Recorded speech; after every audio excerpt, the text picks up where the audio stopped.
We're never satisfied. We're never happy the way things unfold. We always want more, or we want things to happen a particular way. We want it our way.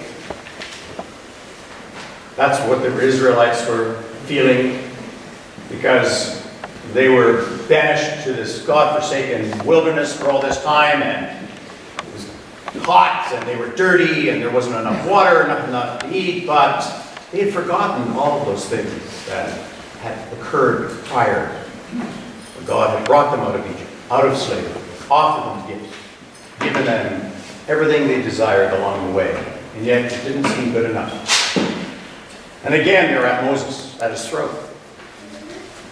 Moses is saying, you know what do I have to do? What do I have to do? You know what? Humanity is humanity. We are who we are. In many ways, we're not much different sometimes than the Israelites. Because sometimes life just doesn't go the way we want. Sometimes God isn't behaving the way we think God should. You know, if I pray hard enough, I'm certain that God is going to hear my prayer and answers the prayers as I desire. One of the great privileges and responsibilities I have as a priest is the gift of talking to people. Talking to people who often are in a very difficult and challenging time of life. It is an immense responsibility and a privilege to sit with someone as they are offering something that is very fragile to them, where they are feeling vulnerable, where there may be experiencing a sense of grief and loss, or misdirection, or lack of purpose. And people are often nervous about sharing the stories that they have with me. I want to share two stories with you of my experiences I've had over the last number of years. Two people. And in both cases, they began the conversation something like this. You're going to think I'm crazy. And they wanted to share with me their experience of encountering God. The first was a woman who was struggling with addiction. And she had failed and succeeded, failed and succeeded, failed and succeeded many, many times over many, many years. And it had cost her her family, it had cost her her career. And yet she couldn't deal with this disease that would allow her to function properly. So she would come to see me and we would just talk about a variety of things. And one particular day she came into my office and she said, "You're going to think I'm crazy." I said, "Why?" She said, "Because I had an experience of God." And I said, "Well, tell me about it." She said, one night earlier that week, she had been going to bed as she had normally done, and she had turned out her light and she was convinced that there was somebody in the room with her. And she flicked the light back on and she looked around and she was all alone. And I asked her, I said, were you frightened? She said, "No, I wasn't frightened." She turned the light back off and attempted to go to sleep, but she was absolutely convinced that someone was in the room, and that she opened her eyes and she saw this dark silhouette in the corner of her room. And the dark silhouette said to her, "It's over." And I said, "Who was it?" She said, "You're going to think I'm crazy. I think it was Jesus." She didn't drink from that moment on. She reclaimed herself and reclaimed her life. And I still, on occasion, hear from her. Her life continues in a very positive manner. The second story is a man who lived up here in northern Ontario. He's a First Nations person, and he was an agnostic. And he and I had encountered through an event that I was involved with the church. He attended it. And he wasn't there as a Christian. He was there as an observer. And he and I came to know each other quite well. And he came down to Ontario after we met up north And we went out for dinner one night, and we were having this conversation, and he said, you know what, I've become a Christian. And I said, really, what happened? And he said, you're going to think I'm crazy. And he said, I was sitting in my living room, and on my wall I have a picture of a wilderness, a picture of the wilderness near where I live. And he said, I was sitting there kind of angry at my children for something they had done, and I was really seething, and suddenly this vision appeared in this picture. And it said to me, you are loved. And he said, I began to weep. And he said, I think it was Jesus. And he became a Christian. Not only did he become a Christian, he became a bishop in the Anglican Church of Canon.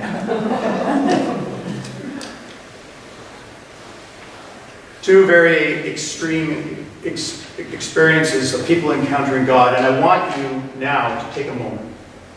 And I want you to think about a time that you have encountered God in a powerful and life-transforming kind of way.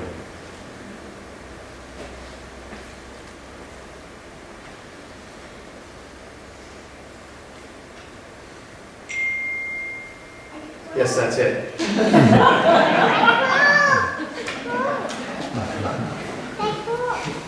I'm not going to ask you to share with me, but I want to ask this question. How many of you have had a moment in time in your life? Most of you.